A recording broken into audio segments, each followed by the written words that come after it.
Здраво! Добре дојде на новата епизода на мојот подкаст. Во оваа епизода сакам да ти раскажам една приказната за бамбусот. Пред неколку месеци ја прочитав оваа приказна која што сега јас тебе ќе ти ја раскажам. И мене многу ми се допадна. Искрено не знам како стигнав до неа, но мене ми дојде во вистинското време, а се надевам дека и тебе, тука и сега ќе ти се најде многу. Односно се надевам дека и тебе ќе те промени оваа приказна и ќе ти помогне да останеш доследна на себе си. Јас сум бескрајно благодарна што ја најдов и сега сакам и ти да ја знаеш. Еден ден, еден фармер посакал да засади кинески бамбусови дрвја и манго на неговата фарма.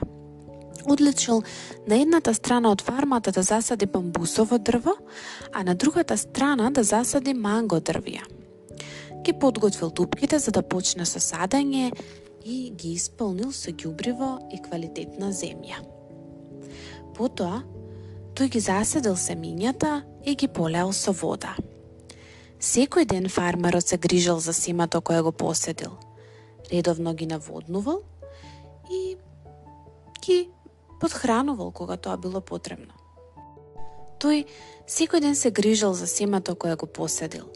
Редовно ги наводнувал, редовно ги подхранувал и останал и бил доследен во својата работа. После неколку недели фармерот бил многу среќен затоа што делот кој бил посаден со дрвја од манго веќе покажал раст. Така знаел дека семињата се фатиле и почнале да растат. Но на страната на бамбусот тој не можел да види никаков знак на живот. И покрај тоа, тој продолжил да се грижи за двете страни на фармата подеднакво. После една година, неговите манго дрвја растеле убави и здрави, благодарение на грижата која фармерот им ја пружил. Одминале и 2 години, а фармерот продолжил да се грижи за двете страни подеднакво, иако страната на која бил засаден кинескиот бамбус не покажувала знаци на раст. Понекогаш фармерот помислувал и да се откаже од грижата за бамбусот. Тој си велел, дали да продолжам да се грижам и за овие бамбусови дрвја. Поминаа повеќе од 2 години и јас ништо не гледам, дури ни мал знак над земјата нема. На крајот од 3-та година, тој веќе дочекал неговите манго дрвја да расцутат. Бил пресреќен затоа што знаел дека наскоро ќе ужива во плодовите од неговите дрвја. 4-та година, дрвјата манго му подариле на фармерот прекрасни плодови. Од бамбусите ни трага ни глас. Се прашувал често дали семето угинало под земјата и се чувствувал дека дефинитивно не успеал во одгледувањето. Бил многу обесхрабрен, но и покрај тоа тој одлучил да продолжи да ги наводнува и да им става прихрана кога тоа е потребно. Си велел, јас одбрав многу добре семиња бамбус, дупките ги копав многу внимателно, земјата ја подготвив најдобро што знам. Ги посадив со многу љубов и се грижам за нив веќе многу години. И затоа нема да се откажам од нив. После 5 години, едно утро додека се шетал на фармата и си размислувал како дрвјата манга веќе му даваат плодови, а бамбусовите семиња не растеле, почнал да чисти тревки од делот каде што биле засадени бамбусите. Тој многу се изненадил кога забележал пукнатина на земјата и мал знак дека бамбус почнува да расте. Тие се живи, извикал среќно. Ги проверил сите дупки каде што ги засадил бамбусите и секаде имало помала пукнатина. Сите успеале да ја распукаат земјата и да никнат. Со огромна благодарност, фармерот си помислил какова е прекрасно, какова е чудо и какова е надеж. Продолжил да ја си работи својата работа, да се грижи за двете страни од фармата подеднакво. Бил изненаден кога за само 6 недели бамбусите израснале високи, повисоки од дрвјата манго. Тој сега имал и манго и бамбус. Понекогаш ги користел гранките од дрвјата да си изгради мала колиба, а си направил од совите прачки и мебел во куќата.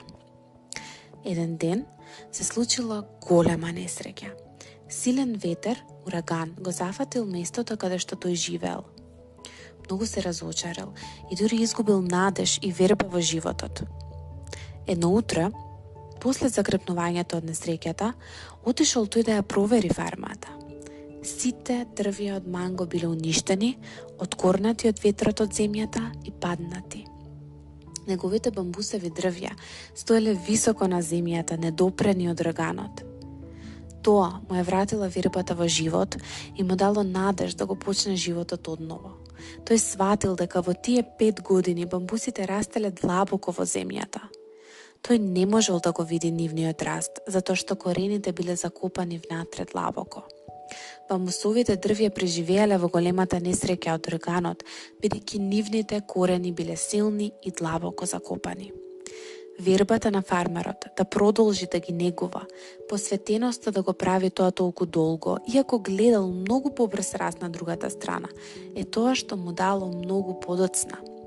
Ние никогаш не можеме да ги видиме плодовите од некои работи брзо, но важно е да имаме верба во процесот и да останеме доследни и дисциплинирани.